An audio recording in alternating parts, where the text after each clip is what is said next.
Hey, welcome to the Explainer. Do you ever wonder how a language really works? I mean, not just memorizing words, but getting under the hood and seeing the engine? Well, that's exactly what we're going to do today. We're taking a super simple German lesson about a daily routine, and we're going to deconstruct it, piece by piece, to see what makes it tick. So here's the big question for today. How do you actually build a real conversation from scratch? Seriously. I like to think of it like one of those model kits, you know? You get a box full of all these little pieces, and you get an instruction manual. If you can figure out both, you can build pretty much anything. So let's do it. Let's open up that box and see what parts we've got. All right, our mission today is super simple, super practical. By the end of this, we want to be able to describe a daily routine in German. And to do that, we've got to start with the absolute fundamentals, the real raw materials of any conversation. Okay, first things first, the parts list. You can't build a single thing without your tools, right? And when it comes to language, our tools are the words themselves, our vocabulary. So here are the essential words we're going to need to talk about our day. Let's kick things off with the basics of time. We've got der Morgen, which is the morning, and der Abend, for the evening. Simple enough, right? These are kind of like the bookends for our entire day.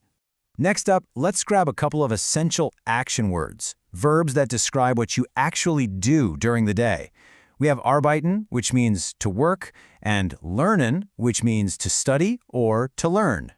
Okay, now this is where it gets really interesting. This is a great example of how specific German can be. You have the word essen, which is just the general verb to eat. But then German has this super specific verb frühstücken, which literally means to eat breakfast. It's all packed into one word. That kind of detail is what makes the language so precise and honestly so cool. And just to finish off our toolkit, let's add schlafen, to sleep, gehen, to go, and the two main places we'll be going. Die Schule, for school, and das Büro, for the office. Okay, we've got our words. Now we're ready to actually start building something. So we've got all our pieces laid out on the table. But, you know, if you just throw them all together randomly, you're just going to have a big mess. What we need now is the instruction manual. And in language, that's grammar. This is how we put the pieces together the right way. This is really where the magic happens.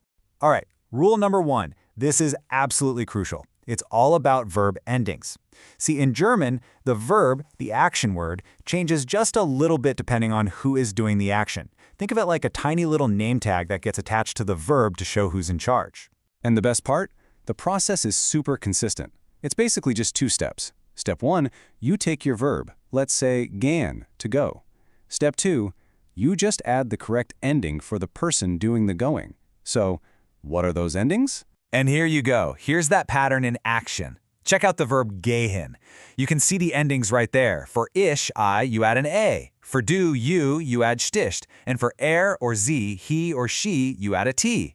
This isn't just some boring grammar rule, you guys. It's a code. And once you crack this code, you can use it for so many other verbs.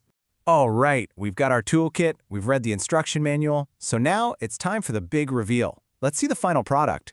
We're going to look at a real, live conversation where all these little pieces come together perfectly. Okay, so our conversation starts with Paul. He says, Guten Morgen, Anna. Was machst du heute? Which is, Good morning, Anna. What are you doing today? Now, did you catch that? Machst. See that est on the end? That is our clue. It's telling us loud and clear that he's talking to du. He's talking to Anna. And here comes Anna's reply, and oh man, it is a perfect example of what we've been talking about. Am Morgen frühstücke ich und dann gehe ich in die Schule. So, in the morning, I eat breakfast and then I go to school. Look at her verbs, frühstücke and gehe. Both have that E ending for ich, for I. It's perfect. But wait, there's something else really important going on here. Okay, look really closely at that first phrase. Am Morgen frühstücke ich. Now, in English, we'd say, in the morning, I eat breakfast. The person comes right after the time, but not in German. This is a huge rule. When you start a sentence with something like the time, the verb has to jump into the second spot. It's a non-negotiable rule of German sentence structure. The verb is like the anchor, and it's always in position 2. So Anna flips the question back to Paul. Was machst du am Abend? What are you doing in the evening?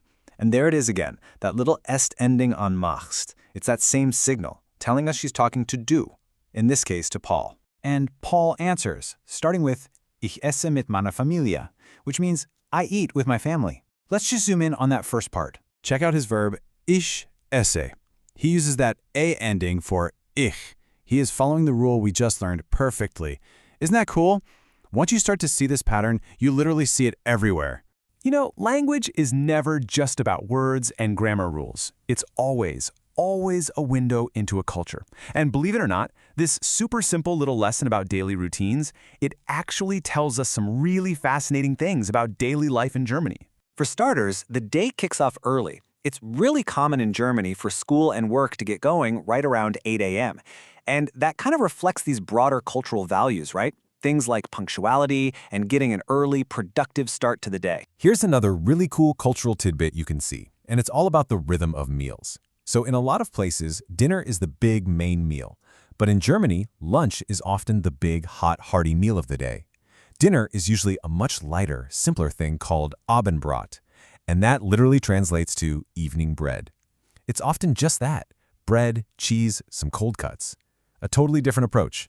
So there you have it, a handful of words and just 2 simple rules, and it's enough to not only build a real conversation, but to also peek inside an entire culture. It really makes you think, doesn't it? It leaves you with this question.